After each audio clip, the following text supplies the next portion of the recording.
Thank you. It's a really great time to be working in AI. I'm a professor of AI. I've been working in AI now for 30 years. But, and there have been a few false dawns about whether AI was going to succeed. But today, we really are making remarkable progress.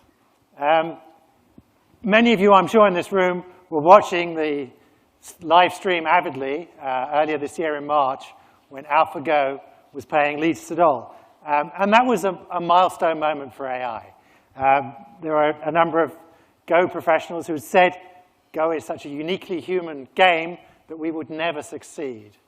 And even the person who had written the best Go program up to that point, a year ago, had said it would take us at least another decade before we could start playing Go at a professional level. So it really was a remarkable moment when Lee Sedol lost 4-1. It was actually, not many people know this, this was really actually a victory also in a certain way for mankind.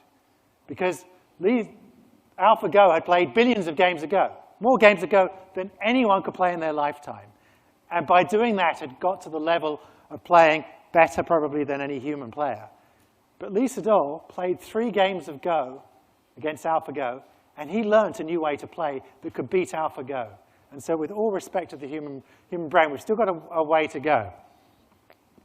But there's, in many other sectors of our lives, we're waking up and discovering that AI is starting to appear. If you hail an Uber in Pittsburgh, as of September this year, there's a good chance a driverless car will pull up and take you to your destination. I'm actually writing a book for the general public about AI, and I'm starting to suspect I'm never going to finish the book, because every time I finish writing a chapter, I have to go back because some news breaks every morning, and I have to go back and correct what I've just written. So it really is exciting. And just to reinforce what was said by Neil, why now? Well, there are 3 factors, 3 big factors at least, that have come together. We have lots of data. We have mobile devices in our pockets that are collecting data. The Internet of Things is starting to appear, and that's just going to amplify even further the amount of data we have. And many of our machine learning algorithms are very needy of data. We have, thanks to Moore's law, a doubling of computing power every 18 months, 2 years. And so now we can actually, some of the things that weren't feasible a decade ago when we started out, now are just possible just because computing power has got to the point where we can solve them. And we have been working on AI for 50 years now, and so some of our algorithms have got better. In fact, I'm being modest here. Many of our algorithms have got a lot better. So the synthesis of those 3 things has given us a real capability. And you're starting to see this infect almost every aspect of our life. And there's a 4th factor that I want to talk about, which is just starting to appear, but I believe is going to be a really significant impact and going to make this transformation of our lives happen even quicker than we expect. In fact, it's so important I've given it a name. I've called this co-learning. It's something to do about collective learning. And you can see this with Tesla. So Tesla are developing their autopilot for autonomously driving their cars. And every time one Tesla learns, for example, a shopping trolley runs out into the road in front of a Tesla, it learns how to avoid such an obstacle. That night, they can upload the code to every Tesla across the planet. Now, if you think about that for a second, that means we're not learning on the individual level. We're learning on a planet-wide level.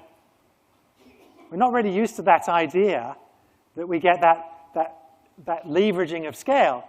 And the best way, I think, of explaining this is to think about, well, wait a second, what if we humans, what if we could learn like that? What if we could co-learn like that, like those computers? Because we can't co-learn. If I learn to ride a bicycle, it doesn't help you learn how to ride a bicycle. You have to learn for yourself. Most of the things we do, we have to pretty much learn for ourselves. But what if we were like computers? Well, you would instantly already be able to play Go like Lee Sedol. You'd be as good as him, because you would have co-learned from him how to play Go. You'd be able to speak every language under the sun, of course. You'd be able to hear me in English if you're listening to this in translation. Many years back when IBM Deep Blue beat Kasparov, well, if we could co-learn like computers could, you'd be able to play chess at least to the level of Kasparov. You might like playing tennis. We could code-learn like computers, you could play tennis like Federer. And to mention IBM again, if general knowledge was your thing, you could answer general knowledge questions like Jeopardy as well as Jennings, who is one of the reigning human champions. So that gives you an idea of the transformation that's going to happen. We're used to learning for ourselves, but we're going to build machines that learn planet-wide. And that's going to give them a huge great advantage and mean this revolution that's happening, this AI revolution, is going to happen at a speed that we're not going to be surprised by. Okay, so whenever I talk about AI, especially to a general audience like this, people start to get worried, and the media put up a picture of Terminator. So I'm putting up a picture of Terminator just to say, should we be worried about AI? If we're going to build these super smart machines, are they not going to threaten us? We got to be the dominant species on the planet because we're the smartest species on the planet. In fact, it's so important to us, to our evolution, that it's in our name. We're Homo sapiens, the wise people, right? If we're going to build something that's smarter than us, is that not a potential threat? And a number of people, Stephen Hawking and others, have said this is an existential threat that threatens our very own existence. Well, I want to first point out that pointing the finger at AI, because I'm a professor of AI, is the wrong place to be pointing the finger. For a start, it's not AI, but it's autonomy. And we're discovering that when we start to give autonomy to rather stupid cars. We've had two fatal, rather well-publicized fatal accidents of Tesla cars this year. And in both cases, if the car had been smarter, the accident wouldn't have happened. The problem is we're giving autonomy, the ability to act in the real world, to make life or death decisions to machines that aren't smart enough. If they were smarter, there would be very few problems. And it's the fact that we're giving autonomy to those stupid machines that's the problem. So it's not AI in that case, it's not, but autonomy. And another mistake that people make is to think that the computers we build have some sort of sentience, some deep goals and desires. Now think about AlphaGo. AlphaGo is not going to wake up tomorrow and say, you know, guys, humans, you're no good at Go. I'm going to play some online poker and make myself some money. In fact, wait a second, why bother with online poker? I'm going to take over the planet. There's no chance in its code that it's going to do anything other than play Go. In fact, even to make it play chess, despite the claims that were made, would take man-years of effort to reprogram it to play a game as similar as chess. There's no chance it's going to decide it's got some other goal or desire to do anything else. We don't build systems that way.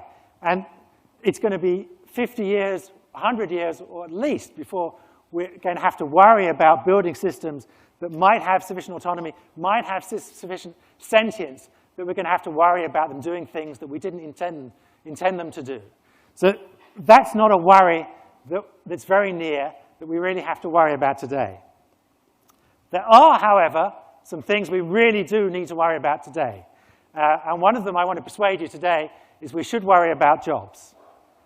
The fact that if machines are smarter than us, if machines are more capable at many of the tasks that we do, whether they're going to take many of the jobs away. Now, there was a very interesting and influential report that came out of the University of Oxford in 2013 that made some predictions about the number of jobs. In fact, they said we should worry about 47% of jobs. Now, ironically, not a lot of people record this, but actually they used some machine learning. They used some smart computers to actually help them do this estimate. So actually, they automated part of their job using a computer.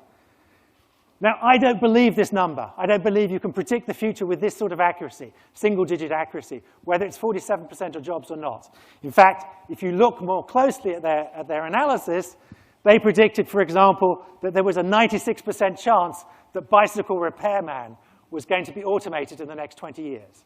Now, I can assure you there's not a chance in hell that a bicycle repair person will be automated in the next 20 years, for two very good reasons. First of all, it's an incredibly fiddly job.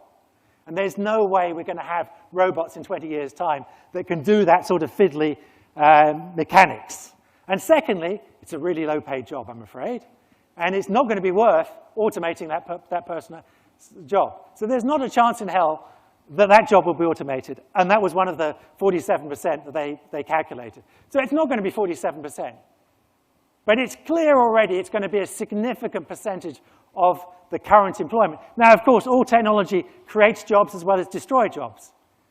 And fortunately for us, that's been the story since the Industrial Revolution. Far more people are employed on the planet today than have ever been employed.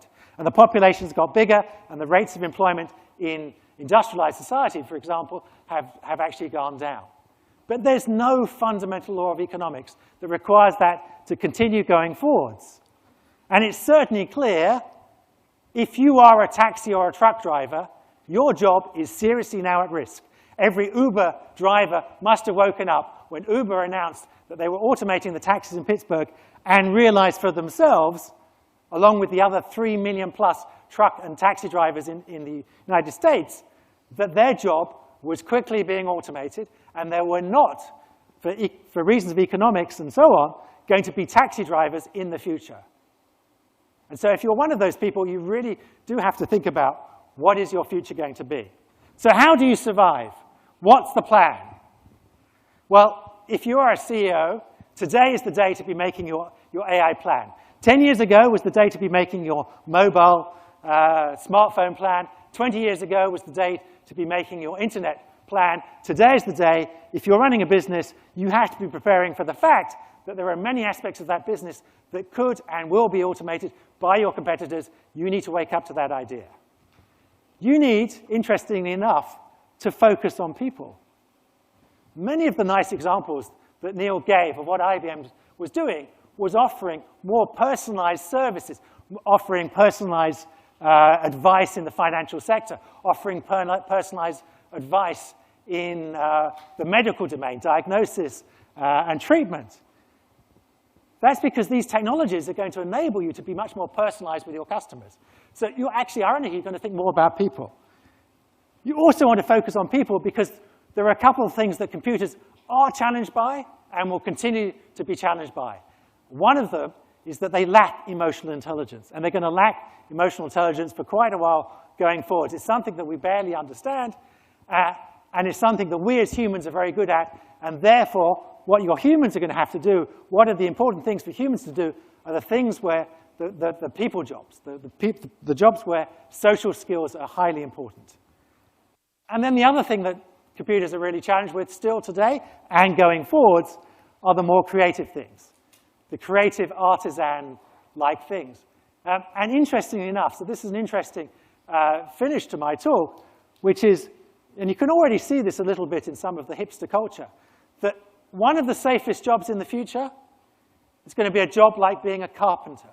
We're going to value the things made by the human hand. Basic laws of economics tell us that there's going to be a greater emphasis, a greater value put on the things that only we can make. And so, ironically, one of the oldest jobs in the world, being a carpenter, is probably going to be one of the safest jobs in the world. So thank you very much. AI is transforming the world as we think.